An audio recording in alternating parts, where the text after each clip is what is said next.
Last year I did a video called Don't Fuck Crazy. You can find it right here. In that video, I talked about how I dated not just one crazy girl, but two crazy girls. And, you know, by some miracle, I'd lived to tell the tale, right?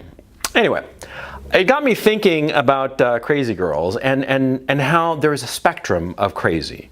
There's crazy on the far end, and then there's damaged, and then there's normal, which is more or less what you want, right?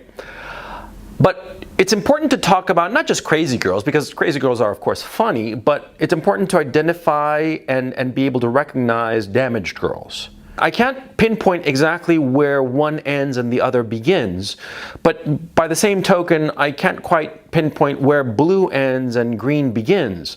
But just because I can't tell where one ends and the other begins doesn't mean that they don't exist, right? That'd be foolish. There are such women as damaged women, damaged goods, and I'm going to be talking about them in this video. First of all, what are damaged girls or damaged women? Well, it's a little bit hard to pinpoint because it's a little bit different for every woman who's damaged. But these damaged goods are just, you don't want to be involved with them long term. You know, short term, or maybe even medium term, as a in-between relationship, sure, no problem, you have a good time with her, right? But long term, that is, you know, when you decide that you want to have a family, don't go with damaged girls. Do not. And I'm going to explain why in this video. See, a damaged girl has psychological or perhaps even psychiatric problems that you can't solve. They go beyond the ability of a man to solve them, okay? And these problems that they have, they're going to bring you down. They're going to bring you down, and they're going to hurt you long term if you decide to, you know, marry up some girl who's damaged. Now, the problem we're experiencing right now is that at this time in history, most girls that you meet are damaged goods. Most of them. And that's a tragedy, but that's the state of affairs. Now, why is this the case? Well, for two reasons. Number one, so many girls today have been raised by single mothers. They didn't have their dad around. They didn't have a male figure around. And this is, you know, the lack of it is very clear in so many of these women. I mean, they miss having had a man in their lives when they were growing up. Perhaps they had a stepfather, and the stepfather, well, you know, all kinds of creepiness happens with stepfathers, and especially attractive stepdaughters. It's something that people don't really like to talk about, especially women who marry again. They don't like to talk about it or focus on it because it's just so disturbing, but it's the case, it's the truth. So many second marriages, you have the stepfather, you know, doing all sorts of creepy shit to the stepdaughter. And these stepdaughters go out into the world and they're damaged, okay? And well, that's what's going on right now because of the amount of divorces, of the disposability of marriage. So many young women today are the product of broken homes, the product of single mothers, the product perhaps of the abuse by the stepfather, right? So, you know, that's one of the reasons there are so many women out there who are damaged. And I would venture to guess the majority of women are damaged, right? Now, the second reason is actually kind of perverse, but we are living, weirdly enough, in a historical epoch whereby the society sort of like glorifies damaged women, right? It glorifies them. It says that it's a good thing. And it's encapsulated in the Me Too movement. What is the Me Too movement? It's basically saying, you know, oh, you know, I was abused or victimized somehow. And all these other women are saying, me too, I was victimized too. I'm part of the gang, right? It is encouraging women to view themselves as victims of some horrible abuse, victims of, you know, whatever circumstances, just victims, and make of themselves victimized women who are damaged, okay? And you know, that's a bad thing, but that's the fashion nowadays, and it is a fashion, by the way. You know, this kind of shit, Me Too-ism, you know, it's a fashion that'll pass. But the problem is that it is pernicious because women tend to be compliant creatures. They tend to want to belong. They tend to want to do and be and act like all the other women of their age group act and behave, right? And so if that means that, most of them are going to act and behave as if they were damaged and be these narcissistic twats, they're going to do that, okay? So for these two reasons, you have a majority of women today are damaged, okay? Now, how can you spot damaged women? What are the tells? Well, there are a whole bunch of them, both visible and that you can spot early on in their conversation. For example, a girl with too many piercings. She's got like, one or two earrings, that's fine. But she's got like 10 in one ear, and she's got like a nose ring, or one of those stupid, like cow rings. Like, what the fuck is that? I've never understood that. But okay, they've got like a cow ring, right? Damaged. Oh, and a tongue stud or a nipple ring or some shit like that. Damaged. Definitely. Tattoos. Girl with tattoos, she's damaged. And don't give me the shit that, oh, I was 18 and I was really silly and I did it and now I really regret it. No. I used to think that, a lot of girls got tattoos kind of like a spur of the moment kind of thing, and then they later regretted it. And many of them do regret it. But even the ones who regret it, they are damaged. They are, the fact that they got a tattoo proves that, okay? No matter how small, no matter how discreet, they're fucked in the head. Yeah. Another sign, if she's a smoker. If she's a smoker, she's damaged. Smoking cigarettes or vape, same thing. She's damaged. Crazy hair colors, like blue or neon green or some shit like that. Drug user, definitely damaged. If she likes her coke, her pot or whatever, damaged. Now those are the visible signs.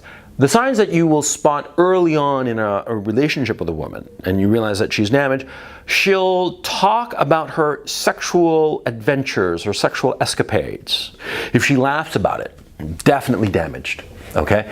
Any woman who takes sex as a casual thing is by definition damaged. And frankly, any girl who has had more than 2 sexual partners is likely damaged. And by the way, if either one of those 2 sexual partners was like a casual thing, she's damaged, okay? So it's not merely the fact that she has had just 2 sexual partners or less. It's the way that those sexual partnerships occurred.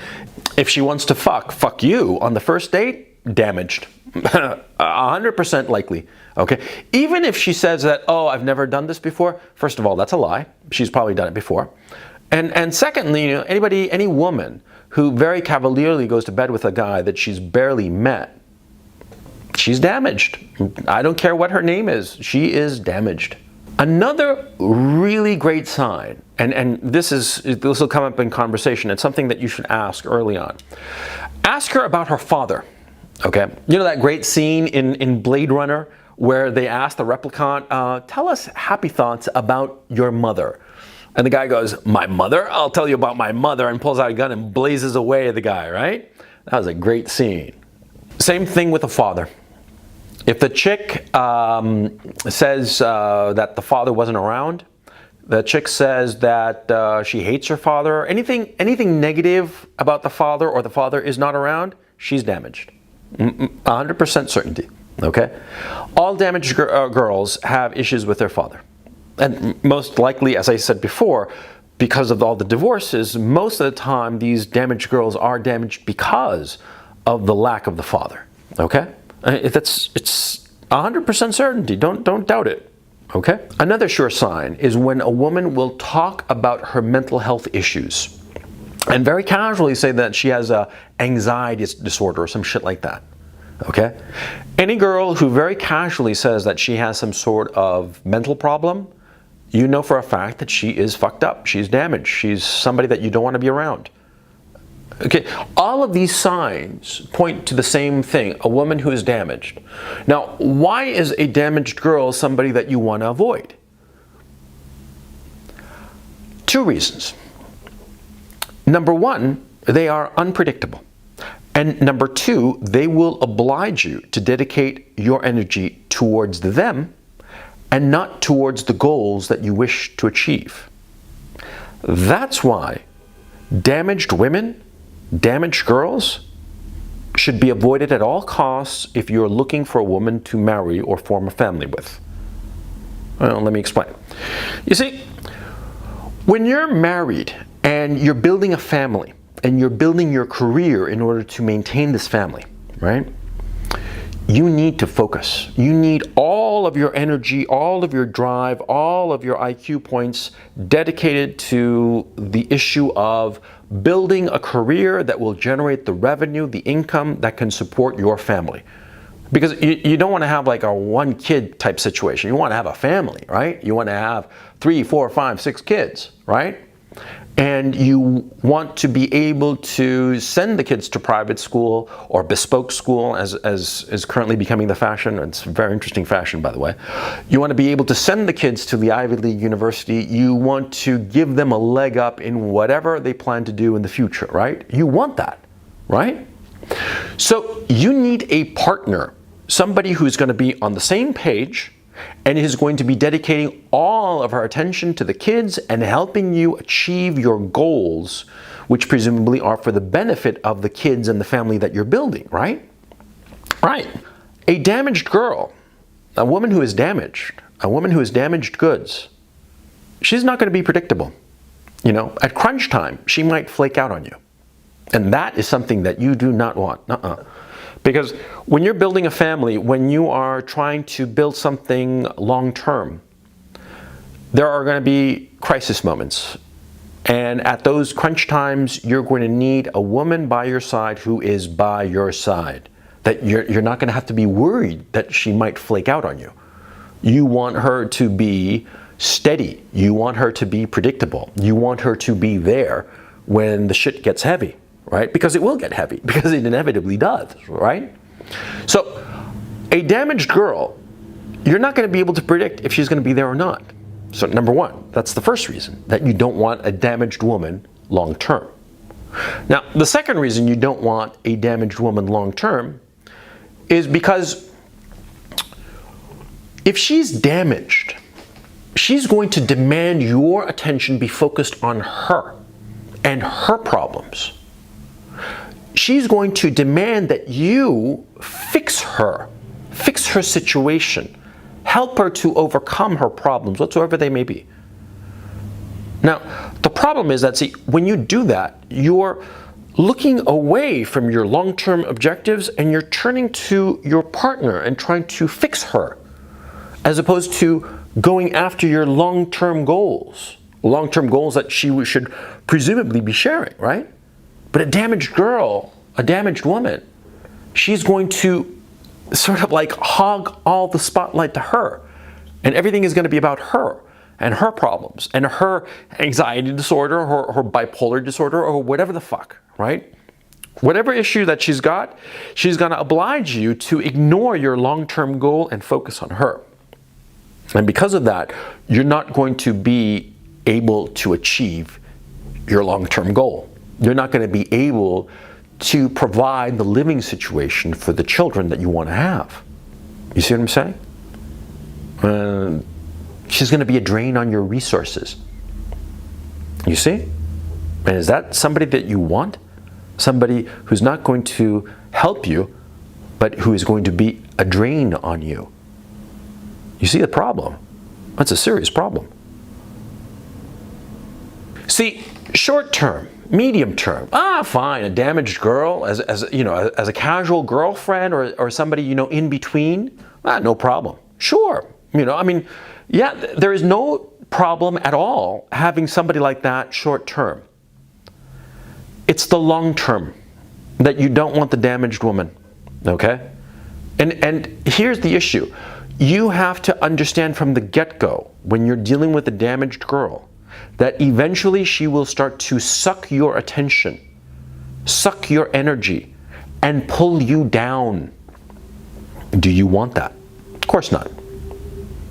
But that's what they do.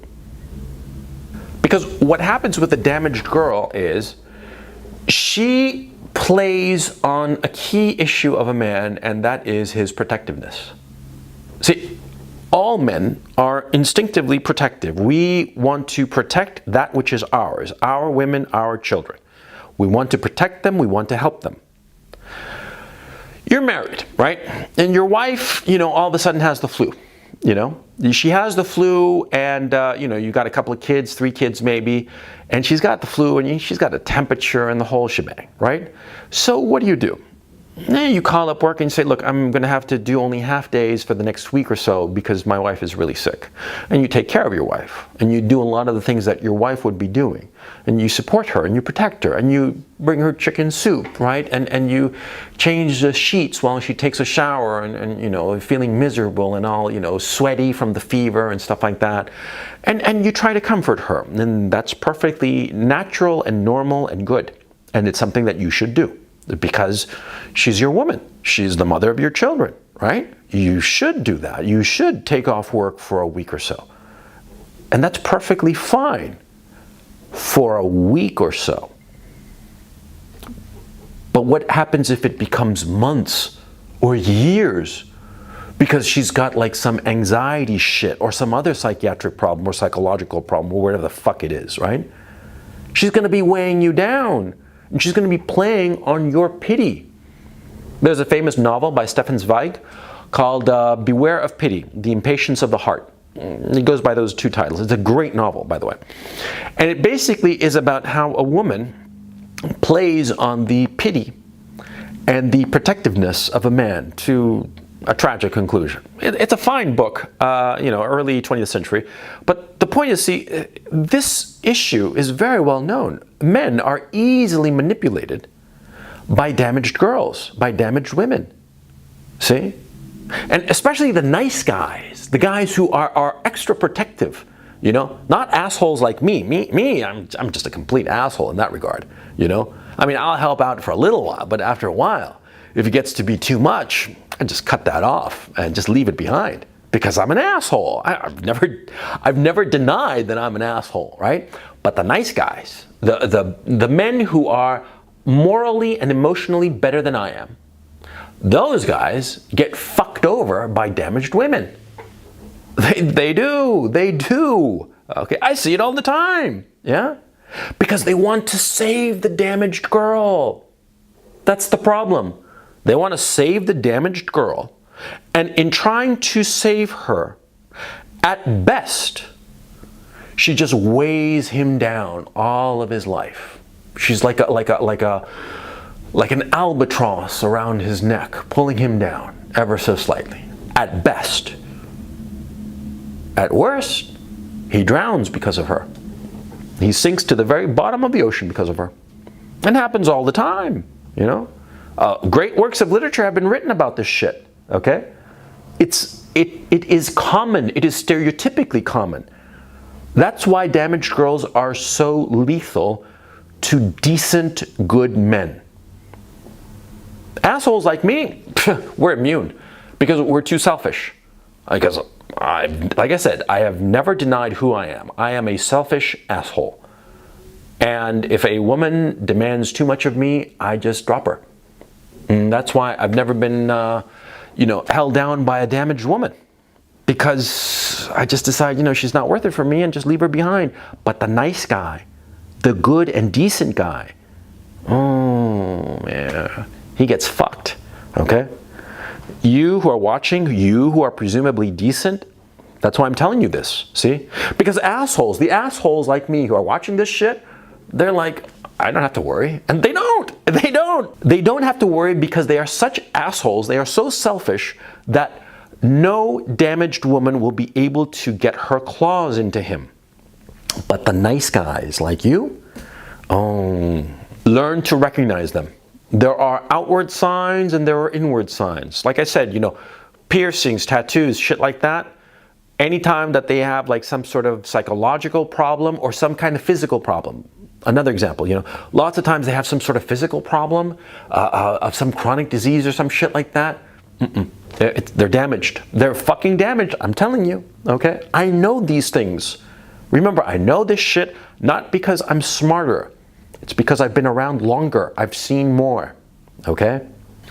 If you're a good and decent guy, what you have to do is what I said in a previous video. In the video where I said what makes a man, you can find it right here. You see, you might fall in love with a damaged woman. And this happens all the time. You will fall in love with her, and you will recognize that she is damaged and that she's no good for you and that she is pulling you down, right?